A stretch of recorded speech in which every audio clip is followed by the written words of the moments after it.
Rabbitohs Radio Podcast, the number one source for everything South Sydney Rabbitohs. Welcome to another edition of Rabbitohs Radio. My name is Grant Chappell. I'm joined by my loyal co-host and friend, Brownie Brown. It's Teamless Tuesday, Brownie. Yeah, it certainly is, chaps, and g'day to yourself and g'day to all the viewers out there. It's been a couple of weeks since we've both been on air, and I know you've done a couple of yourself of the podcast and the Teamless Tuesday and the recaps. So, yeah, it's great to be back. Yeah, I'm sick of talking to myself, but yeah, I've got Brownie to bounce ideas off. Look, we've been quite busy. We'll knock something out with Big Les as well soon. But look, it was a bit of a sad day today for myself and Brownie personally, and the probably rugby league community, to be honest. We laid to rest Ronald Sigworth, former Rabbitoh, played reserve grade for the Bunnies in the 80s, started his career at the Newtown Blue Bags like his older brother Phil, and we had his funeral today. And my thoughts and prayers go out to his young bloke Ty and the rest of his family, because it was a pretty sad funeral. Yeah, condolences to all of the Sigworth family. A great fella. We work with him, chaps, down there at DP World. A very well liked in the rugby league community, especially the South Juniors. He did a lot for the juniors coming through his career, and like you said, played for the Rabbitohs in the lower grades, and more importantly, many first grade games for the Newtown Jets. Yeah, well, he coached a lot of our teams like SG Ball and stuff like that. I know he gave Shannon Donato an opportunity to be the captain one year. Shannon Donato was at the funeral today. A mate of ours, Bowser, was brought over. Tyrone Bowery over from the Balmain area. We've heard these stories over the last few weeks. Gerald Simon said he couldn't make Harold Matthews or SG Ball, but Ron Sigworth gave him his first opportunity, both being Erskineville boys. Look, Ronnie also served for 21 years on the judiciary panel for New South Wales Rugby League for all those junior pathways competitions, so he's a very well-respected member of the rugby league community, mate. Yeah, and like we just indicated earlier, our condolences go out to all the family, and he will be sadly missed. He certainly will, mate. We've got the Spa event this Saturday. It's a Players Association event. It was sold out. They didn't even have to advertise it. We've got ourselves a Rabbitohs radio table. Got a number of guests coming down, but we're looking forward to it. We're going to be honouring the coaches, Brownie. Yeah, we certainly are, and this event is held on a yearly basis, and it's normally held after the Rabbitohs play on a Friday night, because the whole entire team will be there. Wayne Bennett will be there, and like you just indicated, they will be honouring every coach that has coached this famous club from back in 1908 up until today. And there's been so many great coaches. They will all be in attendance. The ones that have passed away, there will be an immediate family member to receive their award. So it's going to be a great day. Like you said, chaps, it's sold out. We raise money for the former Players Association. It's not run by the club. It's run by the former Players Association. Steve McDermott, Sean Garlick, Shannon Donato. They've got a wonderful committee there. Jason Clark's jumped on board to help out. Jason Clark, Slats is on the committee. So a number of committee members do enormously well to put all these events together. And this is the main one that we have throughout the year. We go to Mudgee, a number of games we attend, but this is the one where we raise a lot of money. And like you said, it's sold out. Looking forward to the day. Yeah, there'll be plenty of auctions and good stories on the day, and we're the first club in rugby league history to do so. We're going to give every coach or former coach a number. I think we're in about the mid-30s. I think I'd say Jason Demetrio would be our last head coach. He'd be about 37, because Wayne's coming back for the second time. He'll have a lower number than JD there. So, yeah, look, even if you look at the team we're playing Friday night, Michael Maguire's going to be there. Searbold's going to be there. Jason Taylor's going to be there. So the list goes on. So it's going to be a who's who of rugby league. Coleman will be there. The great man Tugger, yep, of course. I'm sure Langmack will be there. Look, they'll all be there.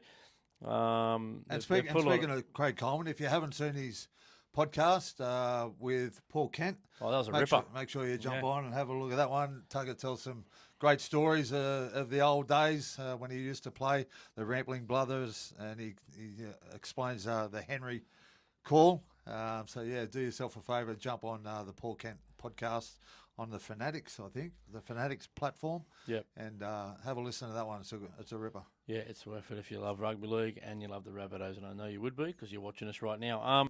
Look, Magic round just happened. We haven't had a chance to do a recap. As I said, we've been super busy, but it was a 30 points to 4 loss to the Newcastle Knights. Not unexpected. I think the slow start was a bit unexpected, Brandon. I didn't expect to be down 18-0 after 10 or 12 minutes. If you have a look at the rest of the game, we were beaten 12-4 for the last probably 60-odd minutes. The boys, I thought we looked at our best when Liam LeBlanc, Hubner, and Tallis Duncan were on the field at the same time. They really carried the ball forward. The defence was pretty strong. And Dave Mwali, I think there's four young blokes. Dave Mwali, in 25 minutes, had some pretty good stats out there. So a lot of the young blokes performed really well, I thought. Yeah, look, from my point of view, I think there's some concerning times at the club in terms of our roster. 30-4, we got beat. The rain came, which brought us back into the game a little bit. But just from the outset, chaps, I was really disappointed with our aggression in defence. We kicked off to the Newcastle Knights, and straight away they were getting post-contact meters in the first tackle. It's understandable that we've got so many players out, and I'm not concerned about the loss. It's how we're getting beat. It's the aggression that we're not showing. We don't have a lot of speed. We don't have a lot of size. And look, from my point of view, it's concerning times. And I'm sure Wayne, knows that we need some players up the middle and up front. And I just think that his hands are tied at the moment with the salary cap space, and he can't do much about it. But we've said from day one that we need some big middles, and it really showed on the weekend. Yeah, it's sort of been coming all year. I think we've had a couple of losses. Probably the Sharks won, the Bulldogs won, obviously the Knights won on the weekend. But we weren't really in it, Brownie, from the outset. We were out-muscled up front. We lost every collision. They landed on their front. We landed on our back most of the time. We were manhandled there. And I know everyone wants to put shit on the halves and stuff like that, but your halves are playing off the back of nothing. You're on a hiding of nothing. Jai Gray didn't play the full game. He's been one of our best players this year, so they had to shuffle things around yet again. They'd finished on a really sour note. I thought Peter Mamazoulis had a pretty good year, Brownie. Gets in there and has a real crack, the little fella, and he's dislocated his elbow. I was talking to some of the medical staff yesterday, and they said it took us 40 minutes to get the dislocation back in. Wow. They even cancelled his flight. They were going to book a hospital bed for him and keep him there overnight. In the end, the young fella toughed it out and got the flight home that night with the team. So I think they've got scans over the next few days to work out the extent of that. I think it could be a mid to long-term injury. I don't think it's going to be the season from what I understand, but they can be up to 10 weeks, those dislocated elbows and ligaments. So, yeah, look, it was tough news and there. Look, chaps, don't get me wrong. I'm not trying to be negative towards the club or anything like that. No, but it's reality, Brown. It is. And look, and I totally understand we've got so many injuries. Your skipper, Cameron Murray, just about our whole backline. And look, you go through, say, the Broncos or the Melbourne, you take out the same amount of players, and they're probably going to be losing games as well.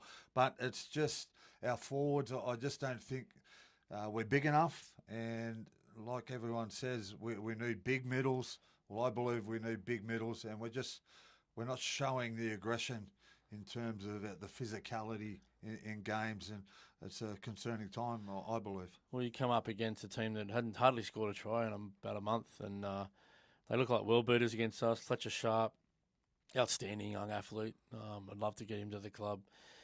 Ponga done his thing. He's really left side heavy. He carved us up on both sides of the ruck, but he really wanted to jump on that left-hand side. I thought a couple of missed tackles there around the middle of the field of those first couple of tries. I think Sean Kepi just not big, just not agile enough around a quick guy like that, and he's paid the price. If you look at the team list, they dropped him back. He started most of this season. He's dropped back to the bench. Like Wayne just had to do something with this team. We'll get to this week's team now, Brownie. They've named it. It's a bit of an unusual one, but so yesterday put out the press release there. They want to put 3 blokes up for media. One of them was Junior Totola. He's going to play his 150th game. By the time training had finished, he didn't put him up at all, and he didn't make the team. He's outside the 18, so they're still trying to tinker with the lineup, trying to get a response out of him. Junior Totola will have to wait another week for his 150th game. And look, Junior, to to his defence. He's been carrying a rib injury for 3 weeks now. He's been needling up Brownie for a couple of weeks, and not everyone responds to needles the same way other people do. So that's probably why he's just been a little bit down on form. I think his first spell, he had 1 run for 9 metres. He'd be disappointed with that. He'll want to get himself back to 100% fitness. Look, this bloke won the Player of the Year only a couple of years ago at our club, so we know what he's capable of. And look, when people get dropped, they come back bigger and better, Brownie. Maybe that's what you might see from Junior. Yeah, well, let's hope so. And he's paid the price for a couple of poor performances, especially after being named captain as well last week. He went into the game as a skipper, but underperformed. And look, Wayne, he's bit the bullet and he's named a whole entire new front row, and we'll go through the team very shortly.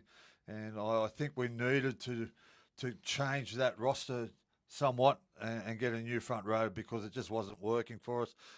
The aggression wasn't there, and hopefully the boys that they've named there this week can get the job done because it's going to be a tough ask against the Broncos, who also coming off a loss. We'll go through that team. Latrell Mitchell, the captain's back. We know what he's capable of, but again, he needs a forward pack going forward.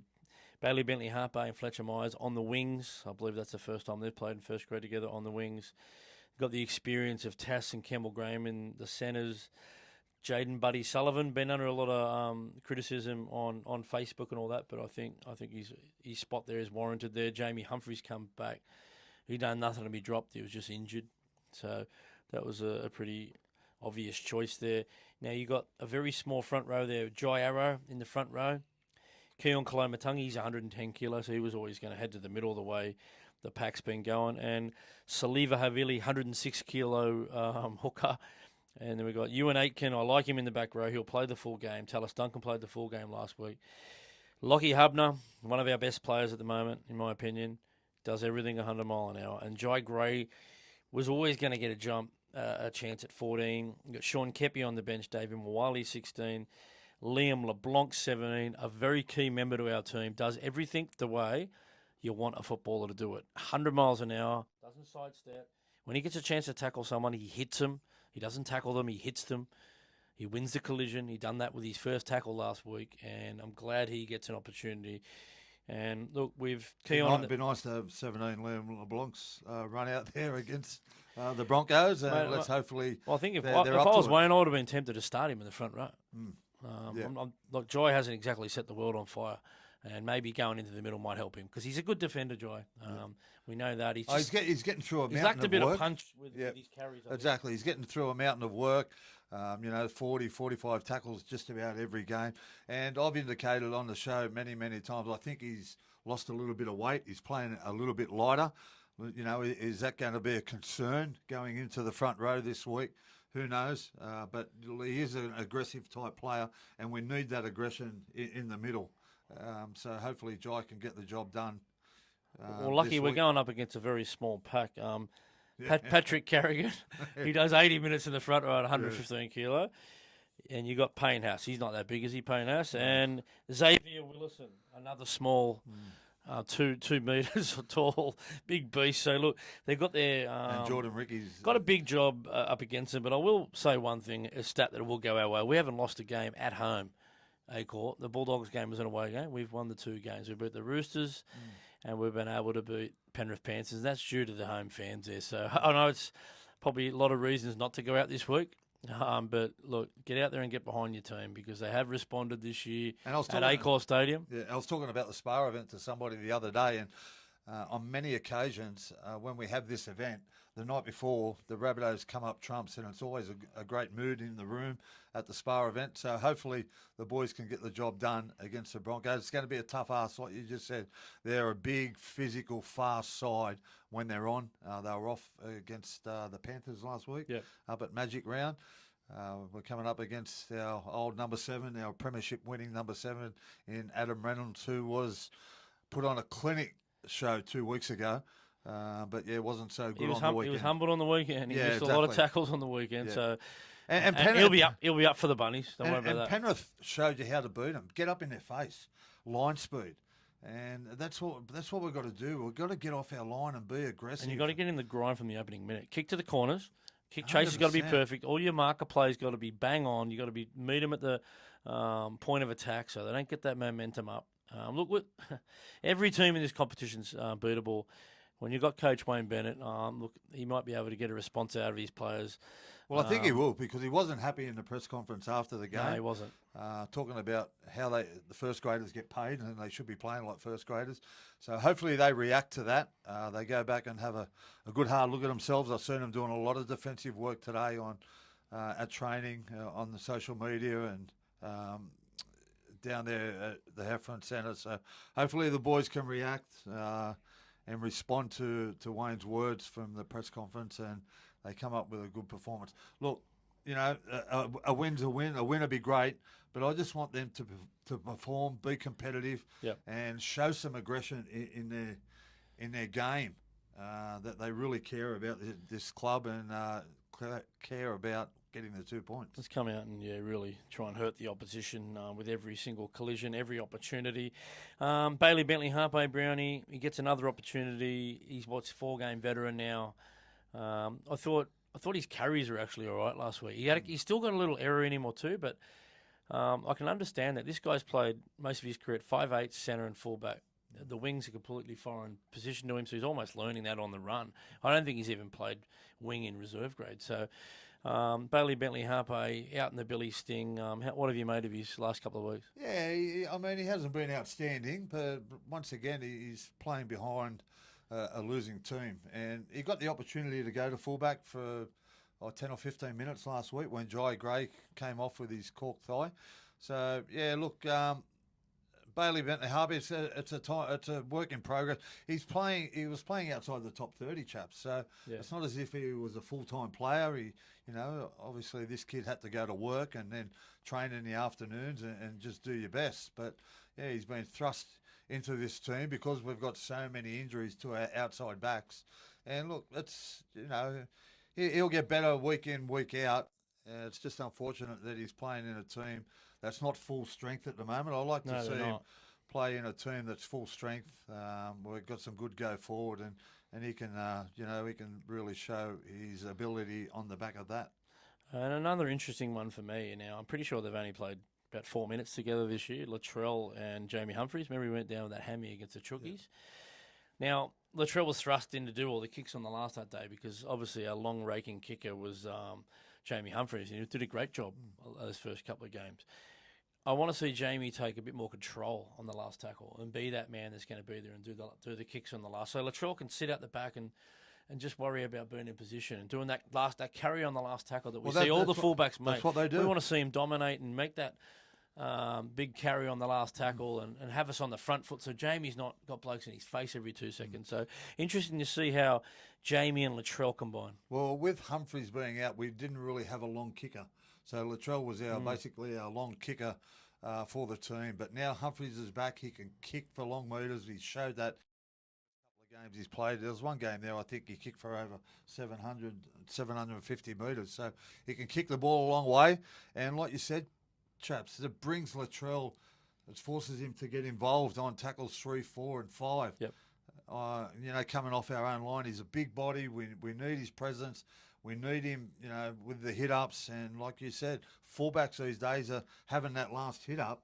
So we've got a full complement in our chasing, in our kick chase. And that's what we want from Latrell this week. And one more talking point there. Keon Kolomatangi, I've just felt like he's just been conserving energy a little bit because they're making him play the 80 minutes in the back row. I think going in the front row and into the middle will simplify his game a bit. But you also get him a bit more explosive. Maybe only playing 55 minutes, have him in rotation. He's a big body, 110 kilos. I think I like the move at this stage of the season, the way the team's going. I don't mind that move back into the middle, Brownie. Yeah, well, I've called it for the last couple of weeks. I thought we had to make a change there, and Keon was the man. He's a big body. Like you said, he can play big minutes, but restrict his minutes and get better quality from Keon. Yep. He carries the ball strong. He's a good defender. I think being in the middle there will really tighten up our defence. And we've got to, obviously Livers there as well, and Jai Arrow, who we just spoke about. So a whole new front row. and really looking forward how they go against a massive Broncos pack. Yeah, and just looking at that extended bench, Louis Dodd. Look, he wasn't the reason we lost on the weekend, but he's just not dominant enough. He just needs more time in reserve grade to learn the Australian game. He'll get there. It might take him the end of the year or next year, but we got him. We got him in the squad now. He's got a bit of exposure there. He can take that back into reserve grade when all the players come back. I didn't mind his performance. I don't think it was too bad. He didn't get a lot of kicks in, but he just looked a little bit lost out there. I think he just didn't. His involvement, I'd like to see him get involved a bit more. A lot of our attack went down Sullivan's side. Yeah. When we were in good ball position. Not that we had a great deal of good ball position, but a lot of our attack was aimed down Sullivan's side. So, but as a halfback, chaps, you want to be able to be playing on both sides of the field and working with your 5'8", jumping over to the other side when you have to. But he just didn't seem to do that. Didn't seem to take control like a halfback should. And yeah, I just thought he should have had some more touches on the ball, but that might have been the game plan. Who knows? We don't know. We're only giving our opinion here. We don't know what the game plan was. So, but yeah, it's just to me, he looked a little bit lost out there and just didn't play a natural halfback's game. Yep, that's right. And you got a couple of familiar names there. Joshy Schuster, he's 4 or 5 games back. He played pretty well on the weekend. Still getting his fitness up. You'll see some of those touches he had on the weekend with some of our clips. Shaq Mitchell, strong in his return, big body. And the first time we've seen Jacob Host named that 20 extended squad. So a couple of experienced heads not far away. Yeah, well, they can't be too far away, chaps, if they're starting to get named on the extended bench. Jacob Host, especially, he hasn't even played a game this year, hasn't played 1 minute. And Shaq, that was his first game back last week. And by all reports, you've seen the game, chaps. I didn't see the game, but said he had some nice carries, some nice touches. And he will only get better and better as the weeks go on. A big body, something that we need in the middle. Yeah, for sure. Look, next year we've signed Brandon Smith and not too many other guys, not recognised names at the moment. Brownie, who would you like to see South Sydney target next year? Oh, look, I've said it all along. We need some big middles, big, aggressive middles. I'd love to get Nelson from Melbourne, even Kamikamica. I don't know what their contract situations are down there, but Melbourne don't tend to let too many people go. But, yeah, I just believe we need some big, aggressive middles that are going to get us up the field and are going to win the collisions in defence. Yeah, we need a big, athletic outside backs, explosive speed off the mark. I think we need a lot more speed in this back line, a lot more power, especially yardage carries because it takes a bit of pressure off your middles. And, yeah, we just need that. I don't think we need one middle. I think we need 2 or 3. Oh, I mean big ones. 100%. And they've got to be coming thick and fast in every single grade and just keep stocking the shelves because you're going to need them at some stage. And like you said, chaps, athletic backs, well, look, no disrespect to the players that we've got there, but I just don't think we're in the ballpark like some of these other teams, like the Canberra Raiders. They're young, they're fast, they're athletic. What about KO Weeks? Their rosters are unbelievable. I know the Broncos are a little bit more experienced in Katoni Staggs and Jesse Arthurs, but they're all big, athletic, and fast. There's some teams out there going well in reserve grade. I don't know if you watched the Warriors on the weekend, but they have got blokes you've never heard of. They can run the length of the field. They can beat you. They can run over. They can step around you. There's a bloke, I was looking at his name before, Moale Graham Tayalfa. I don't know if you ever heard of him. I've never heard of him, but I watched him the other day. He scored 3 or 4 tries in the first 5 minutes. Even Parramatta chaps, we called their reserve grade game only a couple of weeks ago, and there was a young kid there by Sam Rani. He's not even in the top 30. Parramatta got a few injuries in their backs. They called him into the game last week, even though Parramatta got beat. He had a great game by all reports, young Sam Rani. So there's players like that that are out there in the lower grades that are not in the top 30 in some systems. Why don't we go and target them and get them to the club that have got speed? St. George have got a great reserve grade at the moment too. Yeah, they're murdering people. You came up with a good idea the other day, chaps, like the NFL Combine, especially from a club level. They've got to go through tests, you know what I mean? Your strength, your speed over 40 metres, what you can bench press, how high you can jump, put all these categories into place so when you're buying a player, you know you're going to get explosiveness. That's the way the game is today. It's fast, it's a young man's game, and if you haven't got athletic backs, athletic forwards, you're not competing. And your media teams get a bit of footage out of it. You host your own one yourself. You have your own little combine. They come in, do all the tests, the measurables, right there in front of you. So every single scout in the country can get in there and have a look what they're after and see what they need and see what they don't need. The Fox Sports could do a show on it, put it all together. No, we don't want every other club doing it. Yeah, we just want the Rabbitohs doing it. Yeah, Hey, yeah. Well, it just gives an else. equal opportunity to everyone. Like I mean, No, we don't want equal opportunity. We need them type of players more than any other club. yeah, we certainly need some middles at the moment. There's no doubt about it. And the Jersey Flag, Brownie, they were beaten last week, but they've boosted their line up a little bit this week, mate. They've got a couple of blokes dropping back. Hazen Mellors, I thought he was really strong last week in his New South Wales Cup debut. They've got Talanoa Penatani, first time he's going to play. I didn't even realise he qualified, so he's a strong guy going back to his own age group. Well, New South Wales Cup, they got the bye, haven't they? So there's a magic round up in Tamworth, so everyone's playing bar us. We're the unlucky ones to miss out. Yep. So they got them all up there at Scully Park. And it's the Manoa Thompson Cup on the This weekend, Saturday, down there 1 p.m. I think it is at Redfern Oval. So we'll miss Manoa it. Thompson, We're at the lunch, but the great Fijian man he is. And Matthew Humphries, a bloke who's highly touted. He's had a bit of a rough end of the SG Ball season. Wasn't at his best. Had a few head knocks, but we'll see how he steps up in that one. Also, Daniel Lua gets another opportunity. If you're not going to that Spar event, get out there or watch it on Bar Sports TV. Yeah, certainly. Like you said, chaps, unfortunately, we can't make it. We'll be at the Spar event. Mixing it with all the celebrities, all the current players, all the former players, all the sponsors, all the supporters. It's sold out. There'll be over 400 people there. And like you said, we've got a table there, the Rabbitohs Radio podcast table. We've got some great guests on our table. Darryl Lee attending. The juniors will be attending on our table. And a couple of special guests there as well. We got Brendan Taliski coming out from the Central Coast. Big Nick Fletcher. Fletcher. Got Nick Fletcher. He's young blokes. Thomas Fletcher, who's playing some good footy at the moment.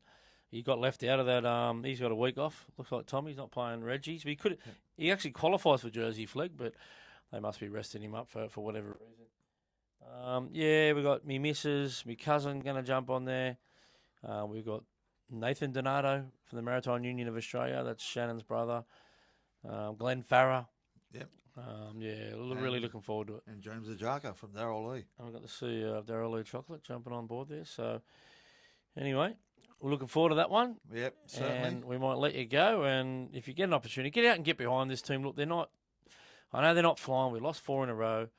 But this is where your team needs you the most. Get out there and get behind the South Sydney Rabbitohs this week. And look, who knows, mate? They might come up with one of those wins that we're just not expecting. They're coming home. First time we played a home game since that Roosters game. It was a win. We beat Penrith. Let's go for 3 on the trot at Accor Stadium this year. Yeah, 100%, chaps. And look, and like you just said, the boys can turn it around in a whisker. You know what I mean? It's just a matter of having their heads switched on, a bit of effort, a bit of commitment, and more importantly, some aggression. Yeah, Jamie Humphries brings aggression in defence too. So from your half-back position, looking forward to that one. That might be about it for another edition of Rabbitohs Radio podcast. Up the mighty Rabbitohs. Up the Rabbitohs.